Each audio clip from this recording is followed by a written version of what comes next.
Hello, আসসালামু আলাইকুম সবাইকে।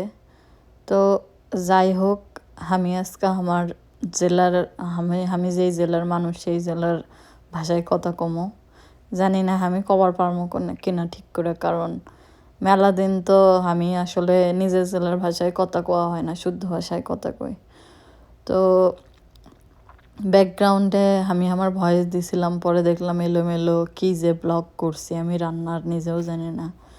কারণ আমি জীবনের প্রথম রান্না করতে করতে এঁকেরে ভিডিও করছি, তারপর হাত দিয়ে ক্যামেরা ধরে থাকো, এই করো। আর দেখেন আমার এলোমেলো সংসারের সব কিছু। আর মাছ কিন্তু ময়লা লয়, এইটা হচ্ছে অনেক ক্লিন করছি, চাকু দিয়েও ক্লিন করছি, তাও ক্লিন হয় না। আমি আমার সর্বোচ্চ ক্লিন করছি। এটা হচ্ছে রূপচাঁদা মাছ, গোল্ডেন রূপচাঁদা। এটা আজকে রানমু, ভেজা রানমু না, কারণ মেলা দিন আসলে ভাইজা আসলে রান্না বান্না করেই, তো আজকে ভাবলাম রান্ধি। আর ওই যে দেখলেন আমার রাইস কুকার নষ্ট হয়ে গেছে, এই জন্য এই যে ভাত রান্না করেছি এর সাথে। তো এটি পেঁয়াজ, কাঁচামরিচ, দারচিনি আর তেজপাতা দিয়ে পেঁয়াজক আমি লাল লাল করে লিচ্ছি। আর এই দা আমার কিচেন খুবই ছোট্ট, কি আর কমো। এই ছোট্ট ঘরে সব করা লাগে এগুলা। এই যে বক্স, এই বক্সগুলোতে অনেক জিনিসপত্র আসিছিল, সেগুলো বের করে এখনও ফেলাই দিইনি। মানে এখনও আমার সব কিছু আমেরিকাতে এলোমেলো। তারপরে এই যে বাইরে দেখিচ্ছেন ওয়েদার খারাপ, মেঘলা মেঘলা, পাশে আমার নেইবারের বাড়ি। তো যাই হোক, শীতের দিনে ওই যে নৌকা উপর করে থেকে কী করিচ্ছে আমি নিজেই বুঝলাম না। আর এই পারও এই যে গার্ডেনের ওই পার নেইবারদের বাড়ি, সব এলোমেলো আসলে। এখন তো শীতকাল আমেরিকাতে, এই জন্যে। যাই হোক, আমার ভাত ওইদিকে হচ্ছে, আর আমি এই যে সুইচ দিবা ভুলে গেছি, এটা কিসের সুইচ কয়ে আমি লিজে এখন ভুলে গেছি, কিচেন সিমনি। এরপরে এটি আমি আদা রসুন পেস্ট দিলাম, কারণ পেঁয়াজ একটু লাল লাল হবার লাগছে। তারপরের মধ্যে দিমো আমাকে দেশের, আমার জেলার হলুদ গুঁড়া, মরিচ গুঁড়া, লবণ দিছি, তারপর জিরা গুঁড়া দিছি। আর আমি সব মশলা বাংলাদেশের থেকে লিয়ে আসা ইউজ করি। তো আমার এলোমেলো সংসার দেখে কেউ কিছু করবেন না, কারণ হচ্ছে আমরা ফেসবুকের সব কিছু অনেক গোছায় সব দেখাই, তো মানুষ ভাবে সব গোছানো। আসলে জীবনের সবই এলোমেলো, সুন্দর করে উপস্থাপনা করা লাগে, এই আর কি। এই দেখ আমি দেখাচ্ছি জিরা গুঁড়া, আমাকে দেশের মরিচ গুঁড়া, আমাকে এলাকারই লাল মরিচ এটা কিন্তু, আর এই হলুদ গুঁড়া, লবণ। আর আমি আরও মশলা লিয়ে এসেছি, সব রকম মশলা অনেক বড় কন্টেনারে রাখা দিছি সুন্দর করে, যাতে মেলা দিন চলে। আর আমি নরওয়ে তো মশলাই তো মশলা, আরও অনেক মশলা আছে। নরওয়ে তো আমার দেশের মশলা দিয়ে রান্নাবাড়ি করতাম, কারণ আমার কেন জানি বিদেশের মাটির যেগুলা মশলা কিনতে পাওয়া যায় ওগুলা ভাল লাগে না। আসলে বিদেশের মাটি বলতে মানে বিদেশে থাকি, তো বিদেশের যেগুলো দোকানপাটে পাওয়া যায়। যাই হোক, দেশ তো মিস করি, দেশের খাবার মিস করি। আর মাছ কিন্তু আমি অনেক ক্লিন করেছি, এই রূপচাঁদা এই চাকু দিয়া ডইল্লা ডইল্লা শেষ করে দিছি, তাও মাছের কালার চেঞ্জ হয়নি, কি আর কমু। এটা বলে গোল্ডেন রূপচাঁদা কয়। যাই হোক, ভালোই লাগে এটা খাইতে, এই জন্যে রান্ধিচ্ছি। আমার সব এলোমেলো। আর সবচাইতে বড় সমস্যা হচ্ছে এই যে একটু ভুনে ভুনে করে লিচ্ছি মশলাপাতি দিয়ে। বড় সমস্যা হচ্ছে আমার এই চুলাটা কেমন জানি আমার মনের মতো না।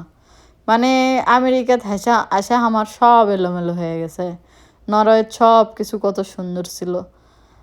যাই হোক, দিনের পর দিন হয়ে যাবে। আর এদিকে ওইদিকে ভাত হয়ে গেছে, কারণ আমার রাইস কুকার নষ্ট হয়ে গেছে। এখন বাধ্য হয়ে ভাত চুলাতে রান্না করা লাগিচ্ছে। সামনে তো রোজা আসিচ্ছে, তো আমি ভাবিচ্ছি আর একটা রাইস কুকার কিনবো। এই দে এখন মাছটা দিচ্ছি, দিয়ে মাছটা এটি একটু উলট পালট করে ভেজা লিমু, কারণ তো এমনিতে ভাজি নেই, যেহেতু কাঁচা মাছ রান্দা খামো, তাই আর কি। আর আরেকটা কথা না করলেই লয়, যারা ইনকেরা ফোন ধরে ব্লগ করে রান্না করে, কি যে কষ্টের রে ভাই। মানে ব্লগ করার স্ট্যান্ড না নিলে হাতের অবস্থা খারাপ। আর আমি তো ঠিক করে এগুলো করেই পারিচ্ছ না। আর এগুলো এলোমেলো নোংরা দেখে কেউ কিছু কয়েন না, কারণ আমি জমাচ্ছি। রান্নাবাড়ি শেষ হয়ে গেলে এগুলো সব ক্লিন করে এরপর সুন্দর করে থমো। আর আমার এই থাল বাসন মাজার যেগুলা মাজুনি, এগুলোও তাকায়েন না, কারণ আমি অনলাইনে প্লাস্টিকের রাখা এগুলা অনেক সুন্দর বক্স অর্ডার করেছি, আসলে দেখা মনি সবাক। তো যাই আমার ভিডিও দেখবেন সবাই আমাকে কমেন্ট করে কবেন আমি কোন জেলার ল্যাঙ্গুয়েজে কথা করছি, যাই হোক ভাষায় কথা করছি।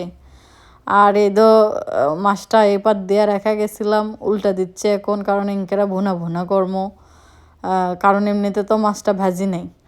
আর জানি না রান্না কেঙ্কা হবে, চেষ্টা করিচ্ছি আসলে ভালো করার, খাওয়া গেলে হয়েছে আর পরিষ্কার হইলেই হয়েছে। যদিও আমি অনেক সুসি পাই, পরিষ্কার করেই সব করি, কিন্তু আমেরিকাতে আসা সব এলোমেলো লাগিচ্ছে। আজকে আরও বেশি এলোমেলো লাগিচ্ছে, মনে হচ্ছে আমি রান্নাই জানি না।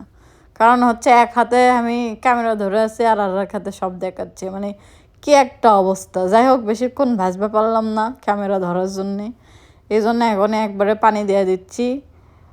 পানি দেওয়ার পরে উল্টা পুল্টা দিয়ে আসলে আস্তে আস্তে পানিটা একটু যখন কমে যাবে, একদম গ্রেভি গ্রেভি হবে, তখন আসলে আপনাকে আবার আমি দেখাচ্ছি। কী যে রান্ধিচ্ছি আজকে আমি নিজেই বুঝিচ্ছি না। যাই হোক, সবাই আমার ফেসবুক পেজে লাইক শেয়ার কমেন্ট করবেন, আর আমার ইউটিউব চ্যানেলও আছে, আমার ফেসবুক পেজের লিঙ্ক দেওয়া আছে, সেটা তো লাইক শেয়ার কমেন্ট করবেন। আর এই যে দেখেন ক্যামেরা ধরার আমার কী অবস্থা, বেকা হয়ে গেছে। তো সবাই আমার পাশে থাকবেন, আর হচ্ছে আমাকে কবেন আমি কোন জেলার ল্যাঙ্গুয়েজে কথা করছি, এটা সবার থেকে আমার শোনার ইচ্ছা। আমি আসলে ক্লু দিয়ে রাখলাম, সবাই আমাকে কমেন্ট করে কবেন। আর এই যে অলমোস্ট আমার মাছ হয়েই গেছে। যদিও আমার যে জেলা, সেই জেলার 3টা ভাষায় আমি কথা কবার পারি, 3টা মিক্স হয়ে এখন কথা হচ্ছে। একটা হচ্ছে আমাকে সদরের ভাষা, আর একটা হচ্ছে আমার নানির বাড়ির ভাষা একই জেলার, আরেকটা হচ্ছে আমার দাদির বাড়ির ভাষা। বাট যেই ভাষাই হোক না কে হোক, আমি তো একই জেলার লোক, আর একই জেলারই ভাষা মিশ্রণে একটু মানে চেঞ্জ করে করে আছে, এই আর কি। আর মেলা দিন তো শুদ্ধ ভাষা কথা কই, তো নিজের ভাষায় আসলে কথা হয় না। যাই হোক, আমার রান্না অলমোস্ট হওয়া হওয়া। আমি যে হাত দিয়ে কী করছিলাম নিজেই জানি না, কারণ আমি ভিডিও করতে করতে কথা কইছি, ভুল করেছি, পরে আবার ওগুলো সব মিউট করে দিয়ে এক্সট্রা ভয়েসে বসাচ্ছি, কারণ দেখলাম কিছুই মিলিচ্ছে না। কী যে ব্লগ করেছি আমি আল্লাহ জানে। যাই হোক, এটাই বাস্তব, কি আর কমো। তো সবাই ভালো থাকেন, আল্লাহ হাফেজ।